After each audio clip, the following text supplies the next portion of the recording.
നമസ്കാരം. CPM ഇപ്പോൾ അതിന്റെ അധപ്പതനത്തിന്റെ വക്കിലെത്തി നിൽക്കുമ്പോൾ അതിന്റെ കാരണമായി നേതാക്കളടക്കം ചൂണ്ടിക്കാട്ടുന്നത് ഒന്നേ ഒന്നാണ്: മരുമകൻ മാൻഡ്രേക്ക്. ഇതാണ് അവർ അടിവരയിട്ട് പറയുന്നത്. ന്യൂനപക്ഷ വോട്ട് ലക്ഷ്യമിട്ട് സ്വന്തം കുഴി തോണ്ടിയ അപാര കുഴി.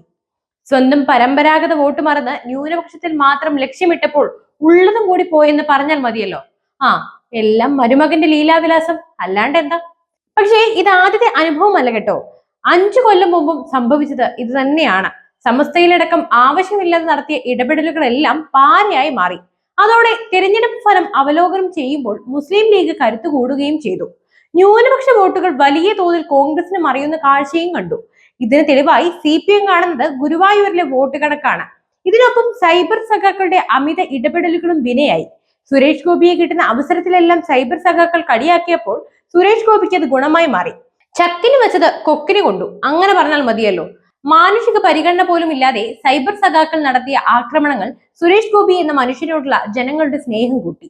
ഇത്തരം ഇടപെടലുകൾ പാടില്ലെന്ന് പലവട്ടം CPM സൈബർ സഖാക്കൾക്ക് നിർദ്ദേശം നൽകിയെങ്കിലും ചുടുചോറ് തിളക്കുന്ന സഖാക്കൾക്ക് അതൊക്കെ പുല്ലുവിലയായിരുന്നു.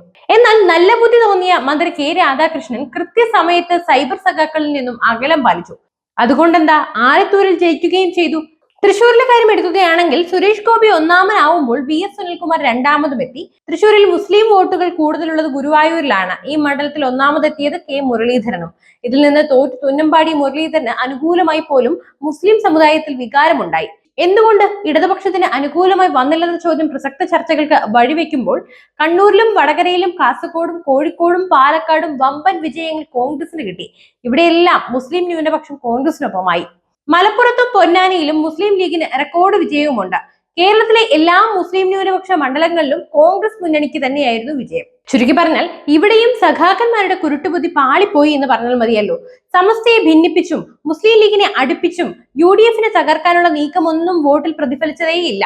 ഈ നീക്കത്തെ മരുമകൻ ഇഫക്ട് എന്നാണ് CPMൽ ഉള്ളവർ തന്നെ വിശേഷിപ്പിക്കുന്നത്. ഇത് കാരണം പരമ്പരാഗത ഹിന്ദു വോട്ടുകൾ കൈവിട്ടു പോവുകയും ചെയ്തു. ആറ്റിങ്ങലിൽ അടൂർ പ്രകാശ് ജയിച്ചു കയറിയത് വടക്കുള്ള മരുമകൻ പരീക്ഷണത്തിന്റെ തിരിച്ചടിയാണെന്നാണ് വിലയിരുത്തൽ. അത്തരത്തിൽ കേരളത്തിലുടനീളം വെളുക്കാൻ തെച്ചത് പാണ്ടായി എന്ന അവസ്ഥയാണ് CPMനുള്ളത്.